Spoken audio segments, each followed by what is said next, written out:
عزیز طلباء و طالبات،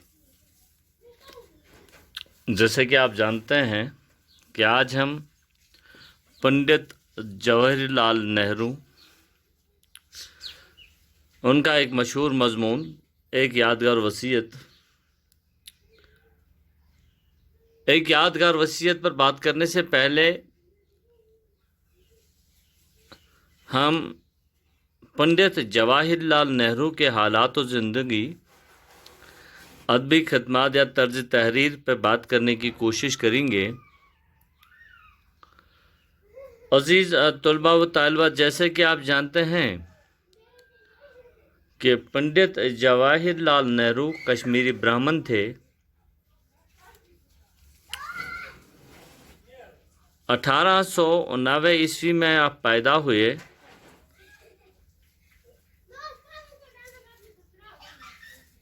اور آپ یہ بھی جانتے ہیں کہ وہ مشہور و معروف رہنما پنڈت موتی لال نہرو کے اکلوتے بیٹے تھے، اور پھر اکلوتا ہونے کی وجہ سے پنڈت جواہر لال نہرو کی پرورش بڑے ناز و نعمت سے ہوئی۔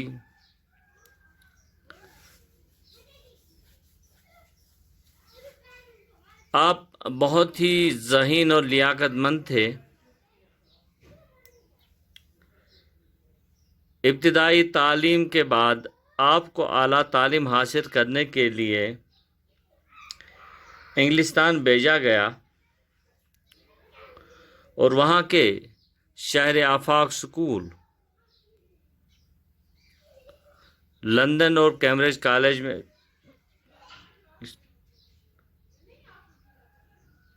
وہاں کا مشہور و معروف شہر آفاق سکول ہارو، لندن اور کیمبرج میں آپ اپنی تعلیم کو مکمل کر لی۔ پنڈت جی فطری طور، جیسے کہ میں پہلے بھی عرض کر چکا ہوں کہ پنڈت جی فطری طور پر بڑے ذہین تھے،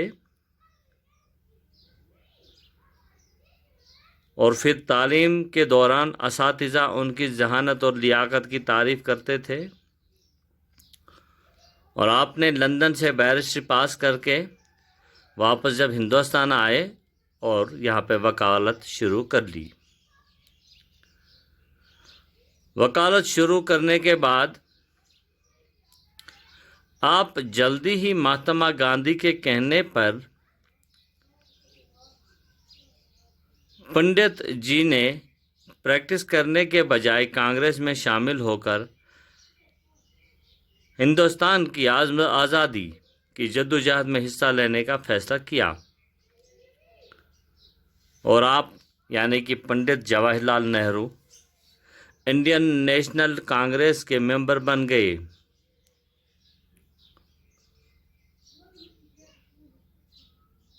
اور جلدی ہی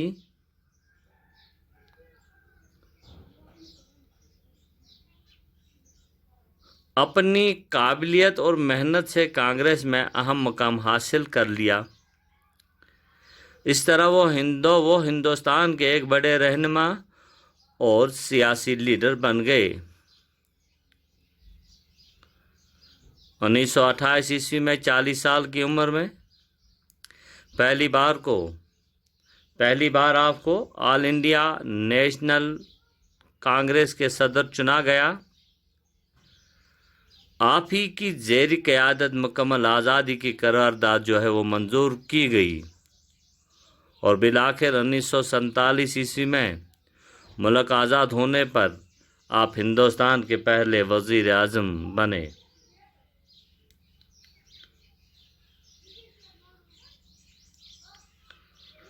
پنڈت نہرو انگریزی زبان کے اچھے ادیب تھے، وہ اردو بھی اچھی جانتے تھے، ہندی میں بہترین تقریر کیا کرتے تھے، ان کے اردو ہندی کے الفاظ جگہ جگہ استعمال ہوتے تھے۔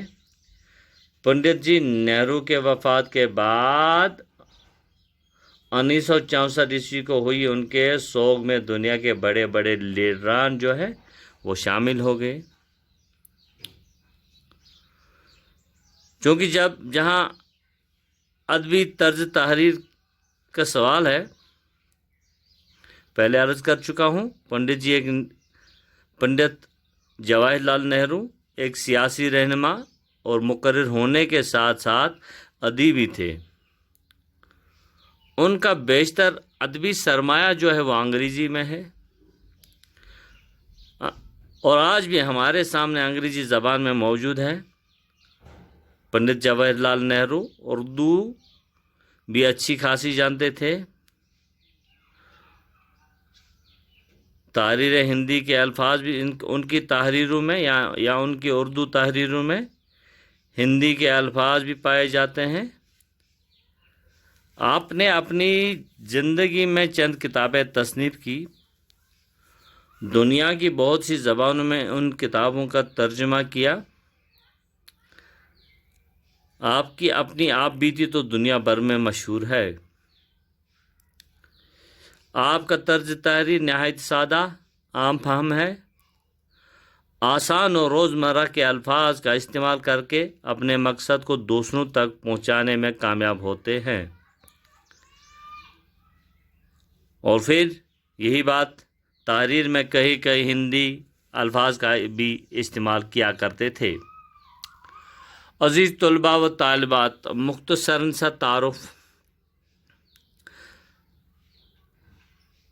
ये पंडित जवाहरलाल नेहरू के और उनकी मशहूर मज़मून जो है, एक मज़मून वो है एक यादगार वसीयत। ये यादगार वसीयत, इसका खुलासा पेश करने की हम कोशिश करेंगे, क्योंकि पंडित नेहरू ने अपने इस मज़मून एक यादगार वसीयत में जहां अपने मुल्क की सरज़मीन से मोहब्बत का इजहार किया है, वहीं हिंदुस्तान के लोगों के दिलों में हुब्बुल वतनी का जज्बा उभारने की कोशिश की है।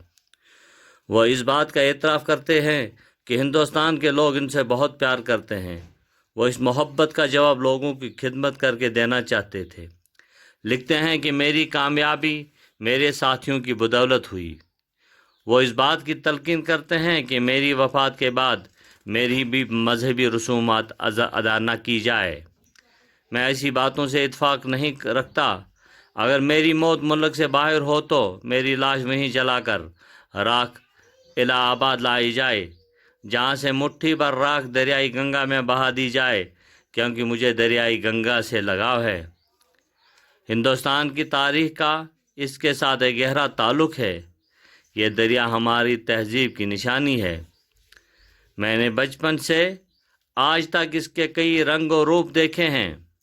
मैंने पुराने रस्म व रिवाज को छोड़ दिया है, क्योंकि ये ऐसी जंजीरें हैं जिनमें हिंदुस्तान जकड़ा हुआ है। ये पुराने रस्म व रिवाज हमें आगे बढ़ने नहीं देती। इनकी वजह से हम आपसी फूट का शिकार हो जाते हैं। अगरचे मैं पुराने रस्म रिवाज से नफ़रत नहीं करता हूँ, मगर अपने आप को पुरानी बातों से अलग नहीं कर सकता। अगरचे मैं पुरानी रस्म रिवाज से नफ़रत करता हूँ, मगर अपने आप को पुरानी बातों से अलग नहीं कर सकता, क्योंकि मुझे अपने विरसे से बहुत प्यार है। मुझे अपने विरसे से फ़ख्र है। ये भी हमारा विरसा है और हमारा ही रहेगा। हम सब लोग एक जंजीर की कड़ियाँ हैं, ऐसी जंजीर जो कभी नहीं टूटती। इसका एक सिरा कदीम तारीख़ तक जाता है। हमारी तहजीब हमारे दिलों में जोश और वलवला पैदा करती है। इसलिए तहजीब की अकीदत की खातिर अपनी मुट्ठी भर खाक इलाहाबाद में गंगा में बहाने के लिए कह रहा हूँ, ताकि मेरी खाक इस दरिया से होती हुई इस अजीम समंदर में पहुँच जाए जो हिंदुस्तान को घेरे हुए है। मैं चाहता हूँ कि मेरी खाक का बाकी हिस्सा हवाई जहाज़ के ज़रिए खेतों खलियानों में बिखेर दिया जाए, जहाँ किसान मेहनत करते हैं। मेरी ख्वाहिश है कि मेरी खाक मुल्क की मिट्टी में मिल जाए। मुख्तसरन सा अज़ीज़ तलबा व तालिबात, मुख्तसरन सा तारुफ, एक यादगार वसीयत का खुलासा हमने पेश करने की कोशिश की है। सुनिए इसे, 1-2 बार सुनिए, 3 बार सुनिए, और उसके बाद मेरी इल्तिजा है आप किताब भी खोलें। जहाँ कहीं कोई मुश्किलात हो तो मुझसे राब्ता कायम कर सकते हैं। अल्लाह हाजिर नाजिर। अल्लाह हाफिज़।